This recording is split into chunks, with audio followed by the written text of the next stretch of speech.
Hello അസ്സലാമു അലൈക്കും. അസ്സലാമു അലൈക്കും. സലാമലൈക്കും. സലാം മറക്ക്.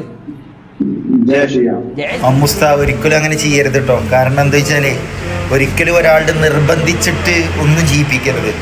പിന്നെ മമ്മുസ്ത ചെയ്തത് എന്നുള്ളത് ഏറ്റവും നല്ല കാര്യമാണ്. കാരണം നിങ്ങളിൽ ഏറ്റവും ഉത്തമര് സലാം കൊണ്ട് തുടങ്ങുന്നവരാണ് എന്നുള്ളതാണ്. സലാം പറയൽ സുന്നത്താണെങ്കിലും മടക്കൽ നിർബന്ധമാണ്.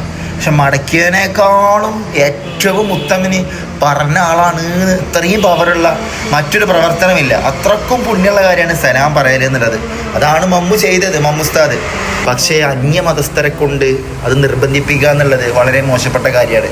കാരണം എന്താ വെച്ചാൽ ഈ സലാം പറയുക എന്നുള്ളത് ഒരാൾ മറ്റൊരാൾക്ക് വേണ്ടി നടത്തുന്ന പ്രാർത്ഥനയാണ്.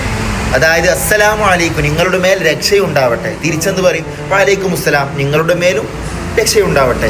ഐ തിങ്ക് ആ വീഡിയോ മുഴുവനായിട്ട് കാണുമ്പോൾ അതിൽ വന്ന ആള് ജയ് ശ്രീറാം എന്തൊക്കെയാണ് പറയണത്. അപ്പൊ അന്യമതസ്ഥനാണ് തോന്നുന്നു. അന്യമതസ്ഥനല്ലെങ്കിൽ മമ്മുസ്താദ് പറഞ്ഞ സലാം തിരിച്ച് മടക്കൽ നിർബന്ധമാണ്.